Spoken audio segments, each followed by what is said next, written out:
The Trump administration is slashing the number of refugees to just 7,500, and most of those will be white South Africans. Death, death, death, horrible death.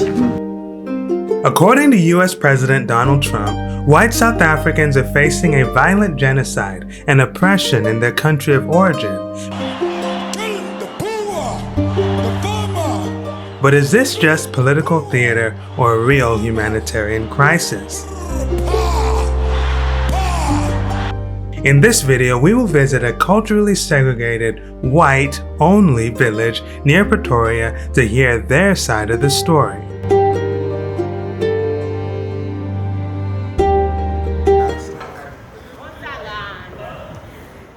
It is my third day in South Africa, and I am struck by the beauty and development in Johannesburg. Let the media tell it, and this city is a dysfunctional hellscape where the electricity doesn't work and people can't even walk the streets without being robbed. As I film, I notice a white homeless man walking. He stands in stark contrast to the well-dressed black people surrounding him. Is there another side to the story? My local guide has told me that he has heard about an impoverished white squatter camp near Pretoria, and I think this would be a great place to ask lower-income white South Africans what they think about Donald Trump's refugee plan. We hire an Uber to go check it out. The highways surrounding Johannesburg are wide and clear, just like anything you would see in the US, Canada, or any other Western country. But as soon as you leave the city, the place feels totally deserted, with very few trees and empty land in either direction as far as the eye can see.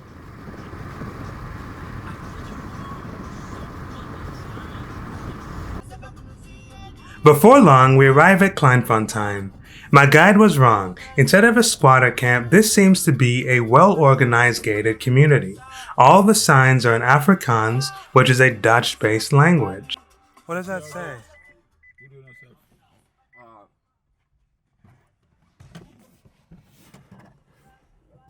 The gate does not open for us, and my guide steps out to talk to the security guard. I keep the camera low.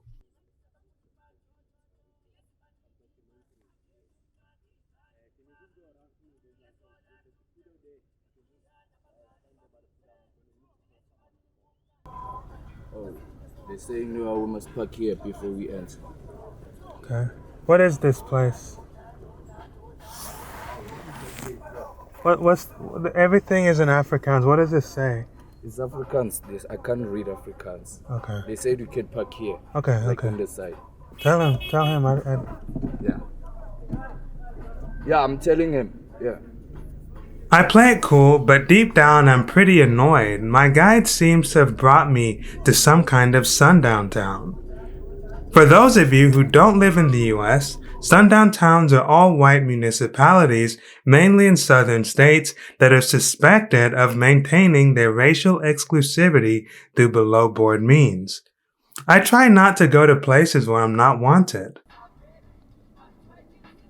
You see, you could find even a white guy is a security guy here. So you say you want to make a documentary? Yeah. Are you from a media side or? No, I'm a YouTuber. I'm just trying to cover all the different cultures in South Africa. He's from USA, yeah. Okay, let me just phone and then I'll come back. Sure. What is this place though? Like, it looks like some kind of park. It's Kleinfontein. We're still gonna enter inside there. It's a city? Yeah. Oh, the city has private security. Yeah, it's the city of whites. Oh, yeah. Okay. Yeah.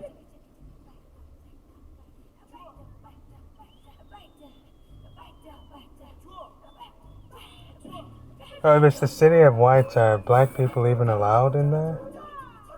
I'm not sure about blacks that are allowed here, but I think they're gonna. Yeah, they are. And as long as you are going to do like something or you are going to someone, yeah, you are allowed.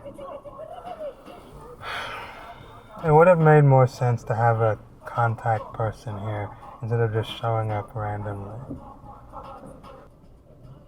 But my question is, there is no reception here. Like, how could we say, gonna call someone and then you should have let us in so that we'll find someone there. Guys, I did phone the guy. He said there's no appointment been made. Yeah. So you need to make an appointment before. But he will meet you. Okay. But there's like a small restaurant just down the road here. Yeah. It's called the Boscombe Base. Okay. If you can go there, and he said he'll meet you there, like in 20 minutes or 15 minutes. Okay, no problem. Could you give us like his numbers? Like Unfortunately not, but he will know. He knows about you Okay, because cool. I told him, so Okay. he will get you there. Okay, thank you. Okay. So you know, down the road. What's the name? The name of the restaurant again? It's a Boscombe Base. Boscombe Base. Yeah, Okay. This side or you'll see it. It's close with fencing and stuff. So you just go in. Which one? The one with the KFC there? No, just down the road. Yeah. yeah, Oh, down just the here? road. Oh, okay. Okay. Just down the road. Okay, You'll thank check it you. on your left hand side when you go back now. Okay, thanks. Oh, I didn't know that you need to make an appointment. Surprisingly, someone agrees to meet us, so we go down the road to a nearby restaurant to wait for him. When we get to the restaurant, it is also locked. You need a code to get in, so for entry, you call that number. Okay, But that guy, you should have told us that. he knew, of course. He's giving us the runaround. Let's tell him that, Or you dial this number 083 485 Yeah, let me call this one. we wait until a car exits the restaurant to go in while they go out. While at the restaurant, we talk to some of the staff who are mainly black. It kind of reminds me of that movie Get Out. What about this restaurant? Is this only for whites? This restaurant? Our any kinds. Huh? Any kinds. But down there is only for whites. Yeah, But how do you work here if it's only for whites? we are working with everyone. But inside the living place is just whites? Yeah. They're very strict. There's only white. There's no one who's getting there. Ah, okay. Oh, so it's over there. It's in there. Yeah, any like all.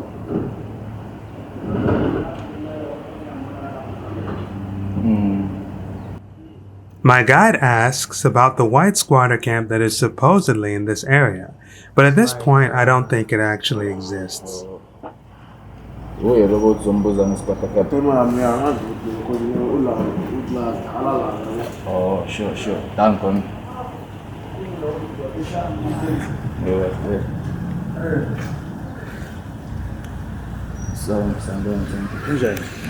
So, Oh, yeah, they say. let me get You wanna buy something? yeah, No, the shop is not open. It's still not open yet. not even drinks? I think someone is coming to take the delivery orders. Maybe that's where you can get something to drink. They're coming just now. Ngikubuza like akunala Squatter camp sabantu abamhlophe singaku. Squatter camp. Sabantu abamhlophe. Yeah, there's a squatter camp there Okay. nearby Return. It's called Pumuzi. But this place here, You so can't go it's- in there. They said we can't go. So it's like apartheid or something. Yeah, that one it's a Oh, okay. Only members can go those in people there. can't go there. I wanted to ask people about like Donald Trump, what they think about Donald Trump, what the white South Africans think about Donald Trump. So Yeah, I Pumuzi think say- the white people you can get Yeah, so them. you talk like that. You go straight Return. Yeah. when you reach Pick and Pay, you just ask there. There's a place called Kumuzire. There's too many shacks there. There's also white people stay there. Okay. But you know those poor people, those poor white people. What about them? Yeah, you can get them there. What's unique about them, their culture, the poor whites? Yeah. Yeah. Do they want Donald Trump to take them to America? No, I don't think so. I don't think so.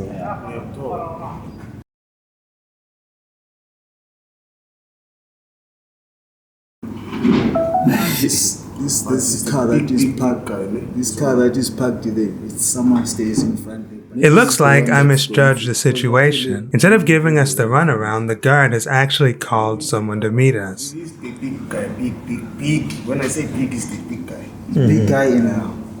Oh. Maybe it's the one we don't. Maybe it's the one we were supposed to meet him. But if. And from the workers' reaction, I can tell he is well respected in the community. Look, I can take you for a tour in as well. Okay. If you want to take some pictures of what the community looks like. Yeah, that'd just be cool. a little bit more difficult to get people. Our native language, obviously, is Afrikaans. Okay. So it's more difficult to get somebody who's capable of speaking English. Oh, really? Surprisingly, we are joined by one of the leaders of Kleinfontein, who has agreed to meet us on short notice. He is gracious and personable, and despite being the leader of what looks like a sundown town, I get absolutely no vibes of racism or animosity. We sit down for an interview. Okay, so who am I here with? You're speaking to Danny de Beer. I'm a board member and also a spokesperson for the Afrikaner Kleinfontein settlement. We started about 30 years ago, and the idea was, with the change from apartheid to supposedly non-racial democracy, that there would be no place for minorities like the Afrikaner, and therefore we had to concentrate in a area, which is exactly what we did. There were basically two movements. It was the Kleinfontein movement and the Orania movement. I'm sure you've heard of Orania. Yeah. So we are sister towns. We play rugby against each other, play sports against each other, and we basically have the same ideas and values, and that is protecting the Afrikaner from literally being extinct and being made extinct by the South African regime. De Beers, is that related to the diamonds, De Beers? Not really. I wish. Oh, okay. I wish. Now, so this was created after the apartheid government ended. Or at that time in the At early that time 90s. already, the first piece of property here was bought in 1989. Oh, okay. So it was before the change to democracy. Well, in anticipation, and also the realization that just as wrong as apartheid was, just as wrong the suppression and the oppression of minorities will be. And all indications were there that the change over to democracy would mean that minorities would be trampled upon. Mm-hmm. And that was a prediction made in 1989, and it was exactly right. Today, Afrikaans, my home language, is being eradicated and removed from universities. Because I'm white, I cannot get a job. My family and friends that live on farms are constantly in fear of their lives. So that prediction that South Africa will fail when moving to a unitary state, they're becoming true, little by little. Okay, so you believe the country has failed? Absolutely. You are currently in a good time in South Africa, if we put it that way, because, for example, we have power. In the past couple of years, we've had regular instances where the entire South Africa just does not have power because there's been absolutely no maintenance on the electrical infrastructure, and our power stations just failed one by one. It's a good time currently, this month, the past couple of months, we haven't had what they call any load shedding. And then other components of South Africa are failing. You see civil organizations taking over functions of state. For example, security. You can't rely on the police. Very recently, the police minister was ousted for being part of criminality. So you can't rely on the police. You can't rely on the government for water. You can't rely on the government for sewage, for electricity, for basic services. But is it fair to compare it with the previous government? Because I'm under the impression that the previous government only provided services to a small number of people. I think you're partially correct that the apartheid government only provided services to, let's say, a smaller part of South Africa, and excluded people on the basis of race. But that's not an excuse to keep a fully functioning power station fully functioning. If, however, you do not do any maintenance to it, it will fail. If you do not maintain your sewage works, it will fail. If you do not maintain your police service, it will fail. And that's currently happening. So the new democratic government has basically sat down and said, fantastic, we're in charge now. We will just leave everything that the apartheid government built. We don't care about maintenance, and we'll just see how it goes. Well, if you don't maintain something, it's going to break. Mm-hmm. South Africa is breaking. Now, the people here and you, are you guys supporters of were you supporters of the apartheid government at that time? I'm second generation Kleinfontein. My father was one of the people that started the town, and it was at the height of apartheid that he already said, look, it's an immoral system. You can't exclude on the basis of race. And also, a minority cannot dominate a majority. However, the moment you correct that and you put the majority in charge, you will trample on the rights of a minority. And the only solution to that is concentration in a geographical area and to have self-governance as far as possible. My father, for example, supported the American political system of separate states, far more than the unitary South African apartheid government. He condemned it, and so do I. But I condemn the new South Africa, which has no place for minorities. Why is my language being removed from university? Why is my language being removed from parliament? Why can I not get a job because I'm white? Why can't we learn from the evils of apartheid? Why did South Africa introduce the evil concept of BEE? I think the Afrikaner people, as an ethnic group, our history is rooted in farming. I mean, the wars that we fought with the British, one of their tactics were to burn down the farms, to burn down the farmhouses. And even today, topical in discussion is Afrikaners moving to the US and primarily farmers. We have a problem of being persecuted in South Africa. The ANC government is, in my opinion, very much complicit because they do nothing about it. They encourage people like Julius Malema through inaction to call for the murder and the slaughter of Boers, and that's pretty much the Afrikaner group. So do people believe in the white genocide thing, or is that exaggerated? Because I know that Elon Musk believes in it, but is that true? Well, your question is, do you believe? It's either fact or it's fiction. Yes. Okay, so there isn't an option to believe if something is fact. It's either you acknowledge it or you don't acknowledge it. So if it's not widely reported in the media, which is one of the problems with, let's say, the claim. But if you go to rural radio stations, if you go to rural media outlets, you would hear, this weekend, a farmer, his wife, his kid, they were firstly tortured, then murdered. Then nothing was stolen. So if you don't steal something, you just go to inflict pain, you torture, and then you murder. What is your agenda? It's not money.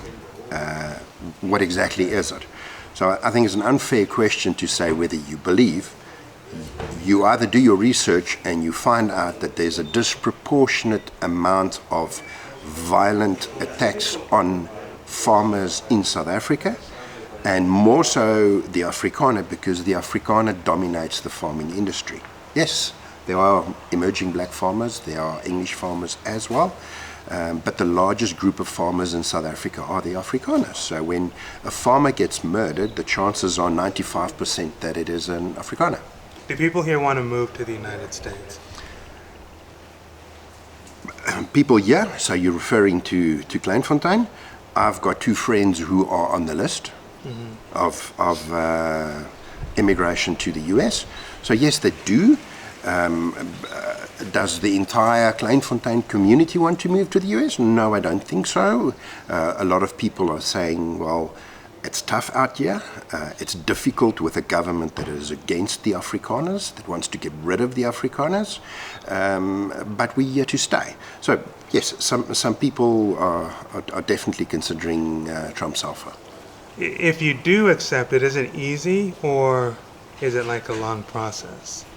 Like, I was just kind of wondering how serious it is, or if it's just like a media thing. No, I think it's pretty serious. There's been, I think, more than one group already that resettles, and I've watched a number of videos of South African Afrikaner farmers that have resettled in America.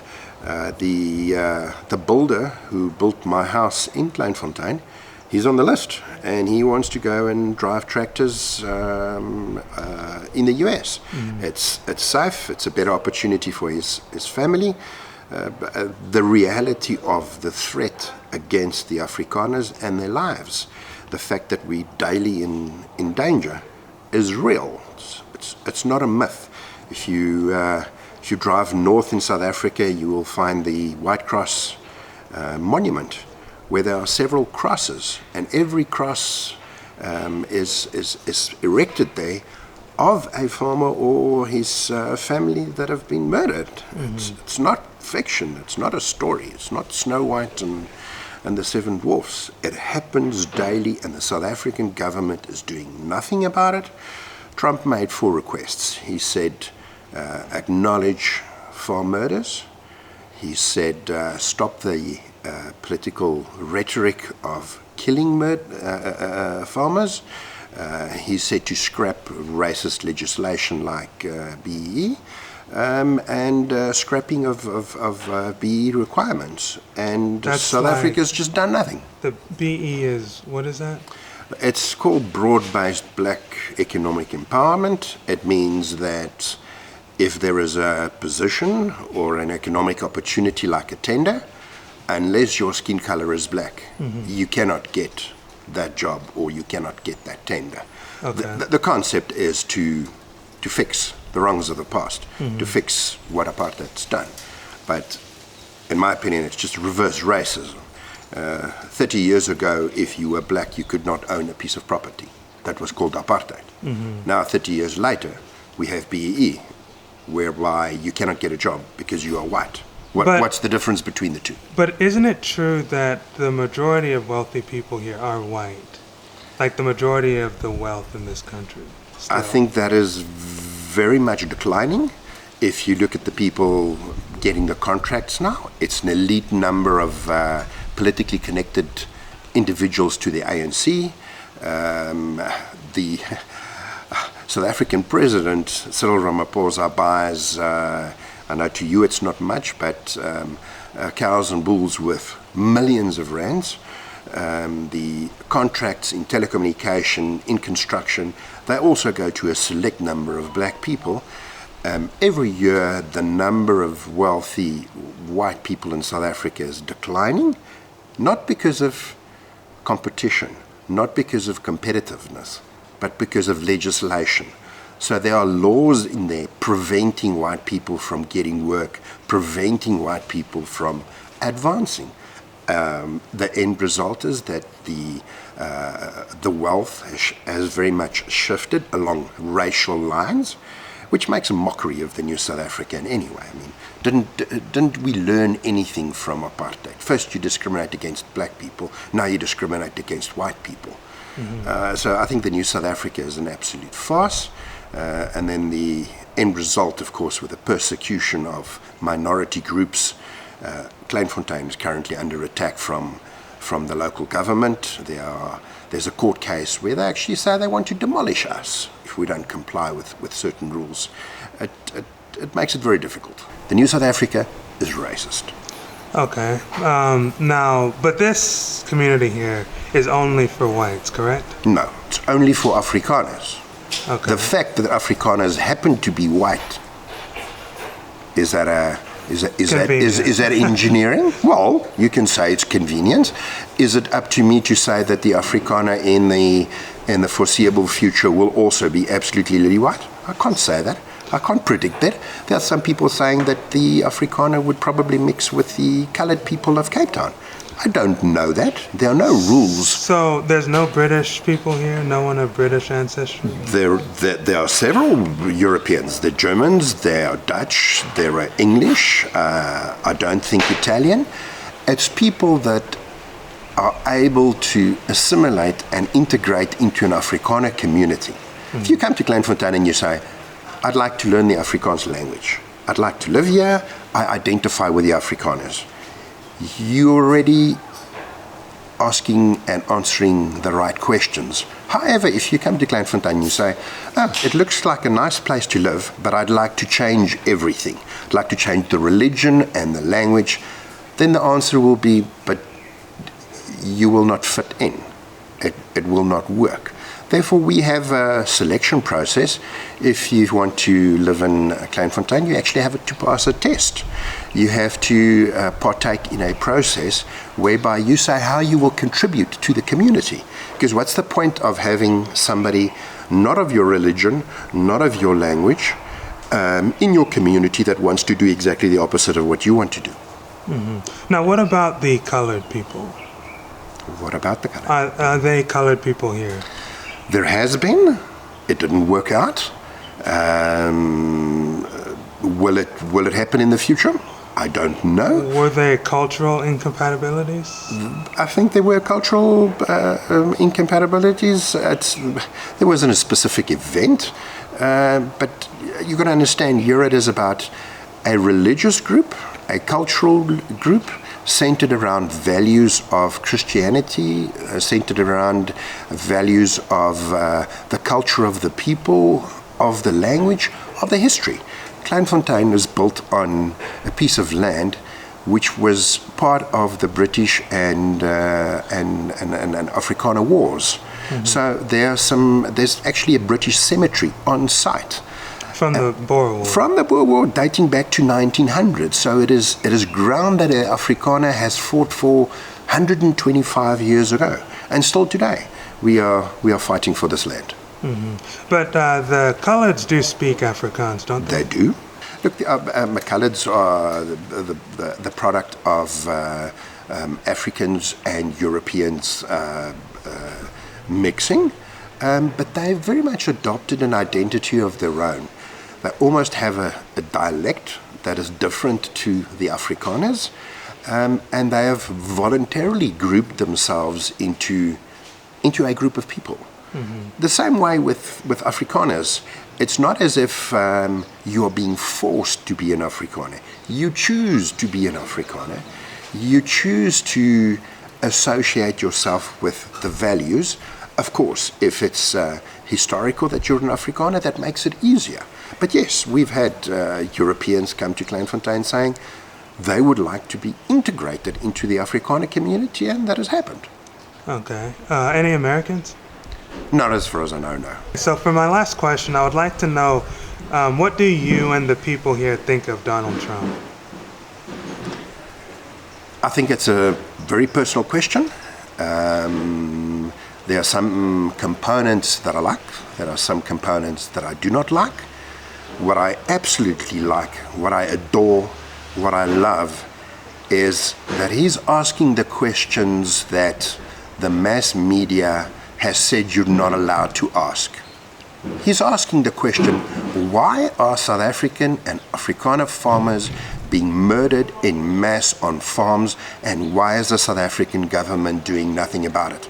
I love that about Donald Trump. He's asking the question, why are certain jobs and certain opportunities in South Africa reserved along the basis of race? Why does Elon Musk have to give away, without any performance, 30% of his company to do business in South Africa? Why are there, 143 racist laws in South Africa? I love that about Donald Trump. After speaking, Mr. De Beers wants to show us around Kleinfontein, so we hop in his truck and go for a ride. It's a radical political party. That's the Julius Malema group. Oh, okay. Calling for we will slit the throat of whiteness. Mm-hmm. And that's something that Trump, he's shown the video. Yeah. He's saying, how does the South African government allow a political party to call for the slaughter of whites and do nothing about it? Just quickly going to drive past here. This is our solar farm. It's small, but it produces about 42% of, I'll give you a nice view from the other end, 42% of our electricity in a 24-hour period. We've actually got three parts to Kleinfontein. The one part is formal high density, and then we have the farming component where you have anything from sheep, cows, horses. I myself am a part-time farmer. I produce horse feed. Oh, okay. And at the back of this soda farm you see the museum. It's unfortunately not open yet, but we hope to open it soon. Museum of Afrikaner History? Museum of Afrikaner History, exactly.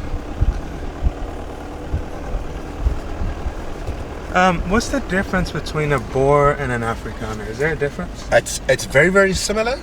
I would say that an Afrikaner is a slightly more integrated individual, culturally speaking. You would typically find that people that are very vocal about their heritage, they would call themselves Boers or Boer Afrikaners, which is they have a very strong opinion about Afrikaner history and heritage. I'm very vocal and very outspoken about the Afrikaner heritage, but to me, I would present myself as a Boer Afrikaner or as an Afrikaner. But there are other people saying, don't call me an Afrikaner, call me a Boer, and it's sort of an expression that you are very passionate and you have very strong opinions about your identity and your cultural history. Okay, and why did the Boers come to South Africa? The Boers actually didn't come to South Africa. The Europeans came to South Africa for trading, and the Boers evolved from a mixture of different Europeans. So in front here is a little garden of remembrance. So important figures here to the left is Dr. Verwoerd. He's very often criticized as being the father of apartheid, which is actually wrong. Apartheid was put into law by his predecessor, Malan, but he was known for enforcing apartheid. But he was also known for striving to divide South Africa up into states, like America. One of the things that I admire of Verwoerd is he identified and said there are so many different cultures in South Africa. Putting them all in a mixing pot will mean that the minorities will be trampled upon. So that's the part of Verwoerd that I really respect. And he was murdered. If he was not murdered, I think South Africa today would have been like in America, maybe a federation of 6 or 7 states with cultural majorities in those states, and then South Africa would have been successful because you would have the choice Go to an area which is predominantly Zulu, if you're Zulu. Go to an area that's predominantly Xhosa, if you're a Xhosa. And go to an area that's predominantly Afrikaans, if you're an Afrikaner. There's a little restaurant here that serves traditional dishes, Afrikaner dishes. Appeltaart, for example, is apple pie, which is very much a Afrikaner product. There's a pharmacy in the right-hand side. There's our bank that loans only to people in Kleinfontein. Shop on this end. Then our administration offices. On the way here, I listened to a broadcast made of Kleinfontein, where the local government is accusing us of acting like an authority. And it's true, because we provide our own water, we provide our own electricity, we do our own roads, we do our own administration. So this area is light industrial. As we drive, I wonder why De Beers is being so transparent about everything, considering the controversial nature of this settlement.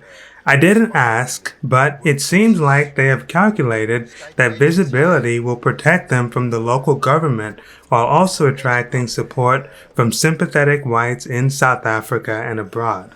There's a music factory, the Muziekfabriek. Kids and adults are being taught music, and it's something being done by one of the inhabitants in Kleinfontein. Okay. I see Nicoli's on the phone, and I wonder. Hallo Nicoli. Kan dit? Goed en jy? Goed, dankie. Wil jy hallo sê vir die kamera? Nie rarig nie. Nie rarig nie? Okay, ek vertel hulle net van jou musiekfabriek. Graag. Okay, good. Next to it we have the community gym for the youngsters. And very important to understand about Kleinfontein, it's a community. There wasn't a developer that bought a big piece of land and put in services and sold it for a profit. We would take a piece of land, we would sell it to somebody, then take that money and put in water and electricity without profit. So all the electricity comes from the solar? 42% currently in a 24-hour period. At night we're still reliant on Eskom, which is the national authority, but we hope to expand it. This is another cafe where you can have lunch, sit down and have coffee. These are storage units. It's local businesses. Now, for example, here is a portrait of Paul Kruger, the president. You also saw the bust of him there. Then this gentleman, Joppie Fourie, he was, for example, a spy in the Anglo-Boer War between the British and the Afrikaners, and he was executed. And when he was executed, in his last words, he said, "Do not shoot me in the face. I have a big Afrikaner heart." So there's a lot of emotion in the Afrikaners. We're very passionate people, and that's why even if we immigrate to America, you will find that we'll be an Afrikaner community inside America. Some would completely integrate, some would speak American, others would or English, others would continue speaking Afrikaans. Now, the people who have moved to the United States, how are they doing? I've seen some videos, and one of the first things that I see of, especially the Afrikaners that have taken up Trump's offer, that have become farmers in America, is they are skilled, they are quality people, they work hard, they would wake at 5 a.m. in the morning and only go to bed at 11. They would put in more than a 10-hour or 12-hour day, but they would be entrusted with expensive concubines, with huge tractors, because being a farmer is so entrenched in being an Afrikaner that we make extremely good workers on farms. But we quickly get given the biggest tractor, the biggest concubine to drive, because we understand technology, we understand farming. They say that they work very hard, where in South Africa perhaps they had laborers doing a lot of the work. In America, the Afrikaners are the laborers, and they're the guys putting in the 10 to 12 hours. But they come home, they're not afraid for their lives. I saw a YouTube video or a Facebook post of a farmer in America saying, look, there is my pickup truck. The keys are in the pickup truck. I don't fear for an armed gang that would rob that vehicle. I don't fear for an armed gang trying to murder me and my family. So yes, leaving your homeland is an emotional event, but I think the Afrikaners are doing well. I want to show you some of our infrastructure. So on the right hand side, this area, there's a spring, and it's a natural spring that's been here for hundreds of years. If you look on old historical pictures, you'll see that this has always been a spring. And we take the spring water, and through a engineered slow filter there on the right hand side, we filter the water, then we collect it and we pump it to central reservoirs, and we distribute it to the community. So we're self-sufficient in terms of water. Okay. In the event that the spring doesn't produce enough water, we've also got an excess of 30 boreholes, of which we only use 8. And we supply the entire community. So we have an argument with a local authority where they're saying, but they want to supply us with services. And we say, but we don't want any services. In Kleinfontein, you will see no African labor. You will only see Afrikaner labor. And then you've got to consider that this stormwater drain was built by an Afrikaner. That sign was put up by an Afrikaner. This what house, about the restaurant? I saw some black workers there.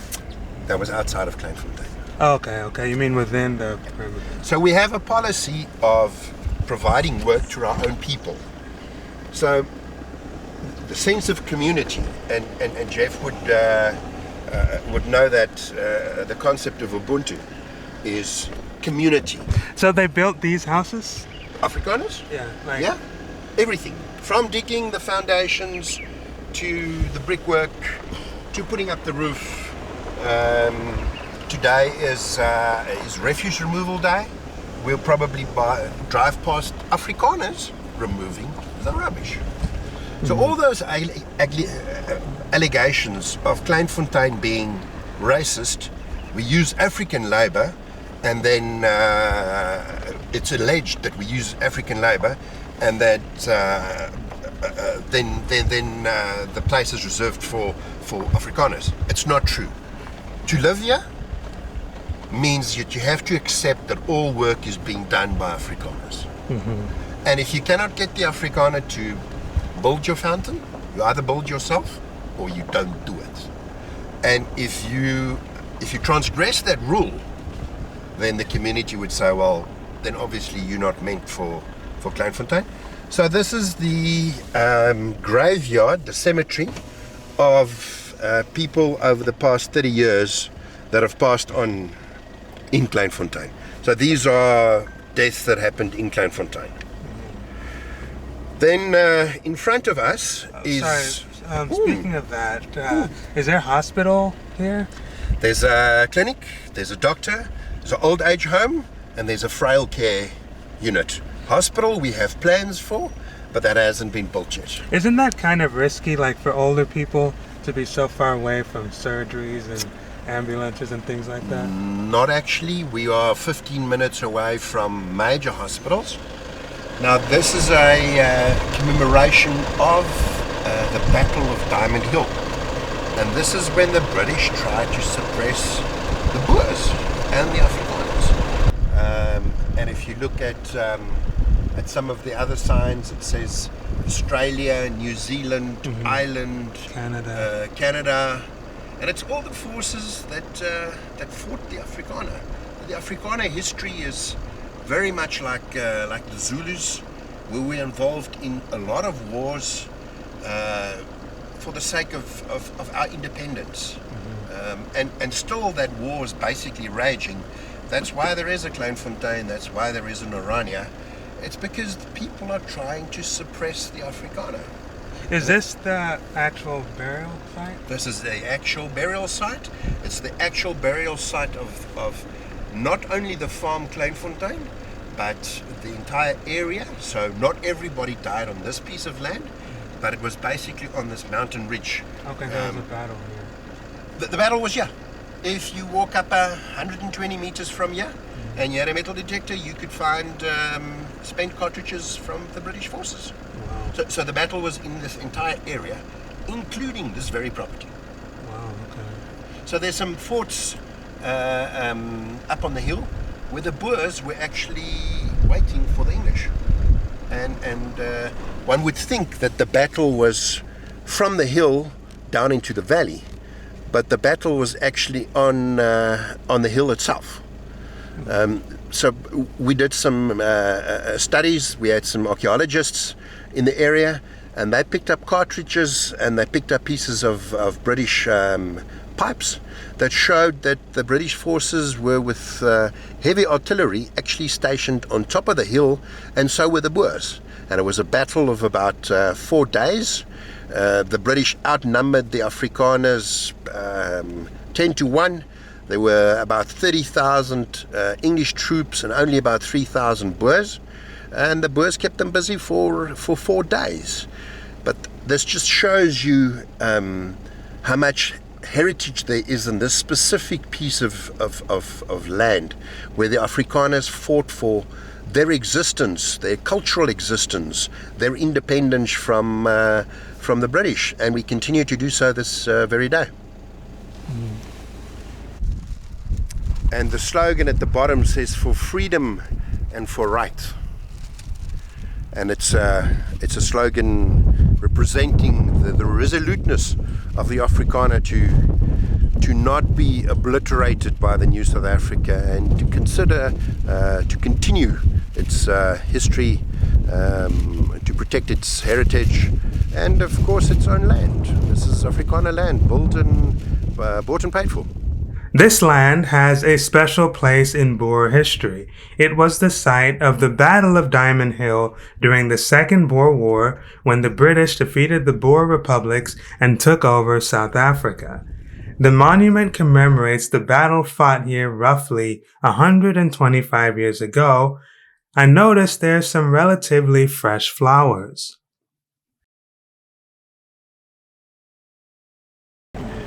So this particular piece of Kleinfontein, we actually have game walking in between the houses. So you're talking about springbok? Springbok, rooibok, zebra. Zebras here. Zebras here as well. We have black wildebeest. We have rooi hartebeest. So this is a more, let's say, wealthier part of Kleinfontein. But a small part. There are only about 50 houses. Are there predators here? No predators. Okay. No, so the kids can walk here. Generally it's much safer than the rest of South Africa, because it's a homogeneous society. You know exactly who lives here. Yeah. I know almost everybody in Kleinfontein. I know my How many neighbors. residents? About 1,500. So it's not big. We're about half the size of Orania, but we were bigger than Orania at a stage. Here you can see some of the residents experimented with tar, not very successful. So most of the roads are gravel. But I'm wondering, how do people make money? Is it all from farming? Because these are quite big houses. How would they? Remember, this is a portion. Let's call this the Sandton of Kleinfontein. Okay. So I'm going to show you areas that are really, really poor. Okay. This is the wealthy part. So it's not representative. Most of the people here, they work outside of Kleinfontein, so they could be working on a mine or in an office in Pretoria, as an example. So there are actually 3 species together now. You see the white black wildebeest on the left-hand side. Then I see there's a blesbok, the one that just looked towards you. And then on the right-hand side, the springbok. The settlement is full of wild game, which the residents hunt and use to make local foods like Boer War, which is a type of sausage, and biltong, which is an air-dried meat snack similar to American beef jerky. We culled by darting. So we darted some of the species that were growing too fast in numbers. We didn't accept to be ruled by the Zulus, the African tribes, and we most definitely won't accept being just swallowed up in the new South Africa and losing our cultural identity. I think the only way that the Afrikaner minority can survive is through a clause in the South African Constitution, in particular Article 235, and that makes provision for a cultural minority to govern themselves. So yes, the end goal is self-determination, independence, self-governance. Will it happen in my lifetime? Probably not. But is it something that we aim for? Most definitely. Maybe my children's children will experience an independent Afrikaner state. So would that look like Swaziland or Lesotho? Oh, that would be fantastic. I would be ecstatic. Finally, we come across Kleinfontein's radio tower, which is clearly a sore spot for De Beers. Afrikaner radio station, Pretoria FM. So in the early 90s, the government actually sent in the army to prevent us from transmitting in Afrikaans. I was here, the army helicopters buzzed around here, and they wanted to prevent us from just being Afrikaners, from having an Afrikaner radio station. As late as last week, we had to approach the courts because the government is trying to shut down Afrikaner radio stations. And I don't understand why. It's not as if we cause hurt to anybody. I mean, you guys sitting here, you would not even be aware of an Afrikaner radio station transmitting in Afrikaans. Why go to court to try and prevent that radio station from operating in Afrikaans? It's domination of majority of a minority. It's almost as bad as the apartheid regime. What did apartheid do? They trampled on the rights of black and African people. What is the new South Africa doing? They are trampling on the rights of minorities like the Afrikaner. There is absolutely no difference. And my message to somebody like Musk would be, do not give up. Get the racist South African government to drop the racist requirements of BEE. BEE is as bad as apartheid, if not worse. And if you make a mistake like apartheid, then you learn from it. You do not discriminate on the basis of race. And then after apartheid, you go and create a new South Africa, and what is the first thing that you do? You discriminate against white people, and you put in laws against white people. You trample on the rights of Kleinfontein, of Orania, of radio, the Afrikaner radio station. And why? What threat is the Afrikaner to Cyril Ramaphosa? Why does Cyril Ramaphosa have to put in laws preventing Afrikaners from getting work? Doesn't that sound just like apartheid?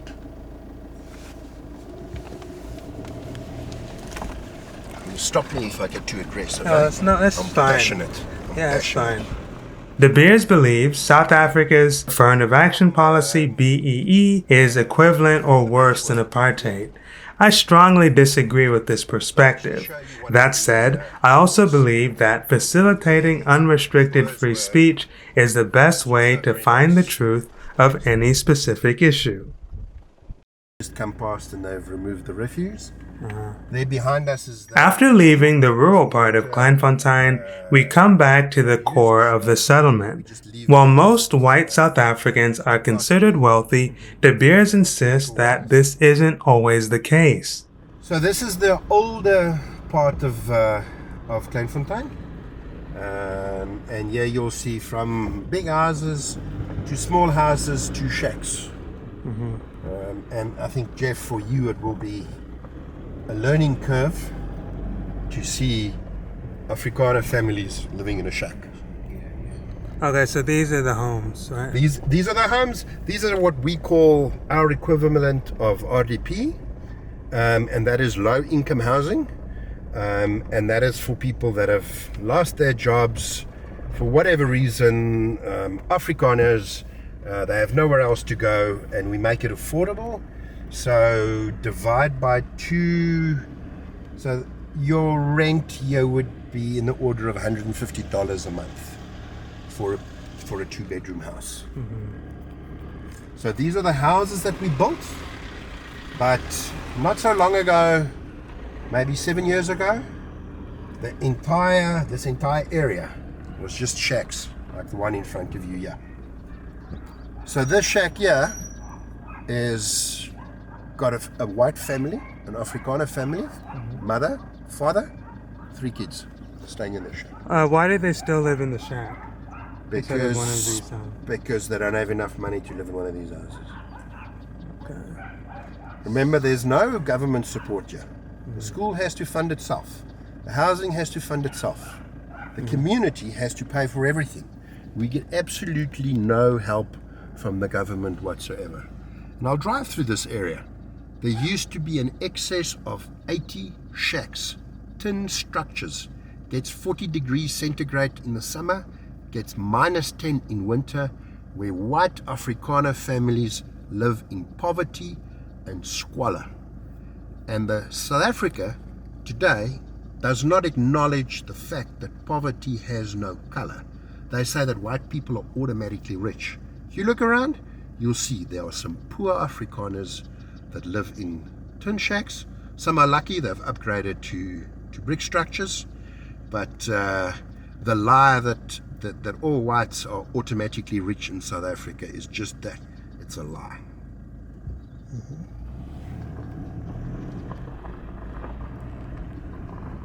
So this was funded basically by entrepreneurs that build the houses and they let. So on the left-hand side here are single quarters. You'll probably see it better here. So all it is, it's a room, it's a place for a bed, it's a place for a fridge, and you've got your solar water, and they rent, Jeff, for 1,300 Rand a month. That is, wow, about $80. So only $80. Is that market rate or below the market rate? It's far below the market rate, but it's in support of Afrikaners, some that have lost their jobs just because they're white. Their rent is extremely cheap, and I'm sure many white Americans are already booking their tickets to Kleinfontein. Today. Don't see him around here. So all of this used to be just shacks. Oh, there he is. He's not on the roof. Okay. He's having lunch. He's actually working for me, Stephen.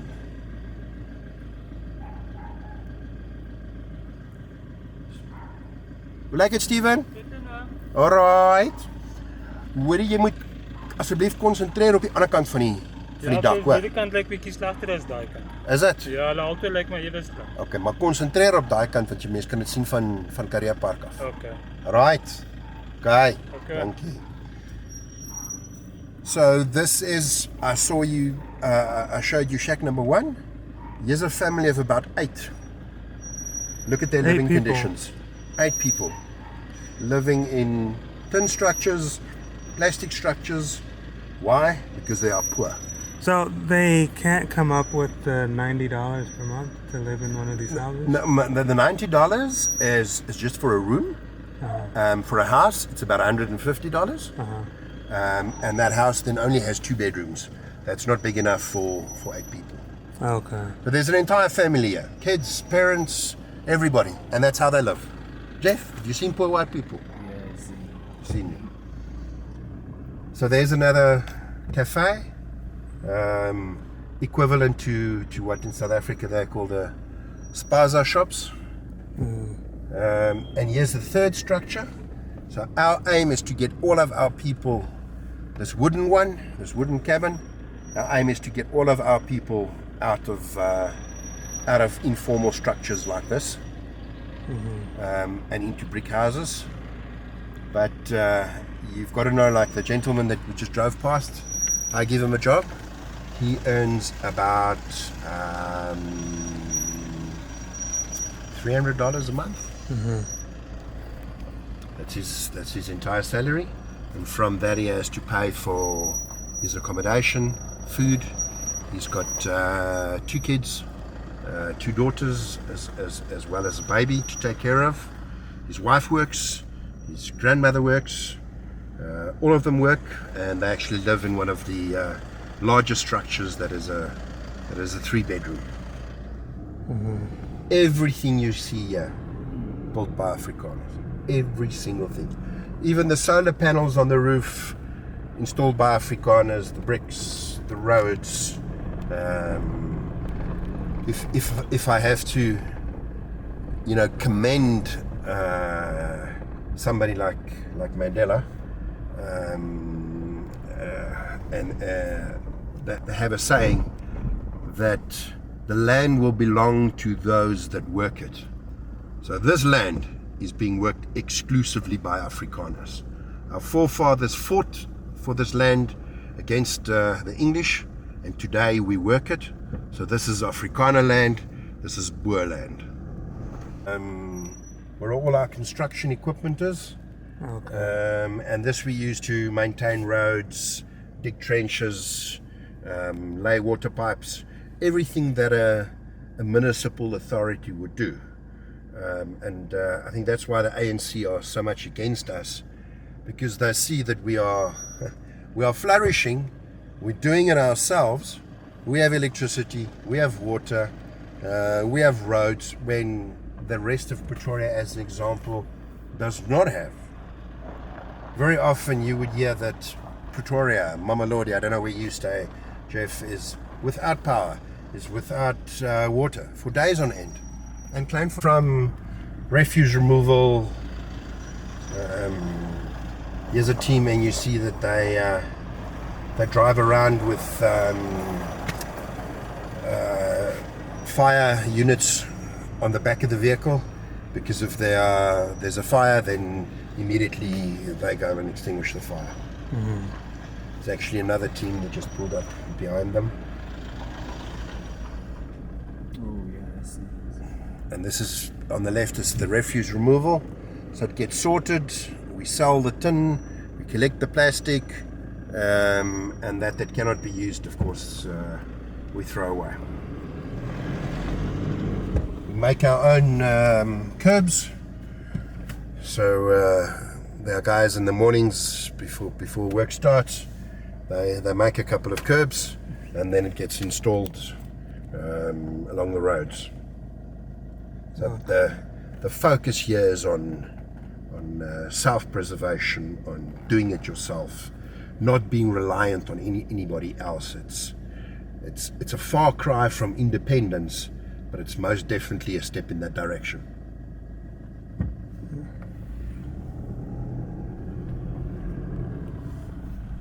So here on the left-hand side, we'll approach the old age area. So on the right-hand side are the people that can still care for themselves. They can still walk, and if they need help, they have a panic button, and then a nurse comes from the frail care facility. If the problem is medical or anything else, that's on the left-hand side. That's the Kleinfontein Zorgcentrum, and translated it says it's the Kleinfontein Care Center. So here old people right up to when you pass away, and if you pass away, you go to the Kleinfontein cemetery. Do you guys get Europeans who want to move here? We actually have a Dutch gentleman. We drove past his house that he spends 6 months of the year, and 6 months of the year he spends in Europe. So it's not the norm, it is by exception. But yes, it does happen. I did hear that with Orania they had like a huge number, like a large wait list of people from Europe who wanted to move over there. Yeah, I know of some of the people like Sebastian. I also own property in Orania. My girlfriend's brother is the lawyer in Orania. So we have very strong ties. As we drive, Mr. De Beers continues to make strong arguments to support the existence of Kleinfontein. But once again, his remarks about South Africa's affirmative action program seem unconvincing. Apartheid ended in 1994, which is within the lifetimes of most millennials.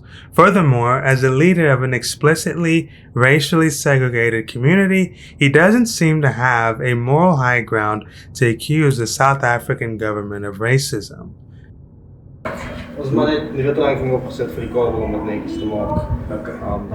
Many Afrikaners believe their biggest mistake was relying on black African labor in the 20th century. In Kleinfontein, they have committed to handling everything themselves, from electricity to the internet.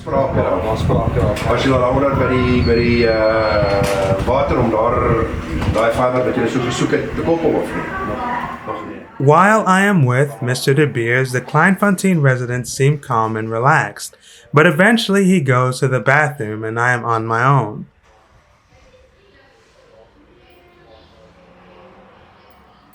Excuse me. I have the misfortune of catching the eye of two ladies leaving the nearby saloon, and the expression they made is indescribable. I think it's time to say goodbye to the Afrikaners. As we drive to the next adventure, I ask my black South African guide what he thinks. Okay, so what do you think about Kleinfontein now that we visited? Okay, Kleinfontein is a good place because it's rare like to find Afrikaner like culture. So in Kleinfontein you could see like the culture of the Afrikaners, and everything. Even their history you could like see and get to know about it. Were you offended by the fact that they only allow them to live there? No, I'm not. The only thing that like I'm against there it's like when like we're trying to enter, you saw like they didn't like want to allow us to enter. Like you need to have a permission in order to know someone to enter. That's what I'm against of only. Okay. So do you think the people there are racist? Most of them, they are racist. Most of them. Now, the government here is trying to end Kleinfontein. Do you think that's right or wrong? That's wrong, because Kleinfontein, it's like Orania. Like Orania and Kleinfontein, like they are trying to keep like their culture. Just like the Zulus, you see, everyone like a petty person like would like to have where there is like a history about the petty people. That's Kleinfontein. Everyone would like to know in future about the Afrikaner people. What could you say if like there were no like Afrikaners? If like there were no Afrikaners, we will know about like their culture or anything about them. Okay, thank you.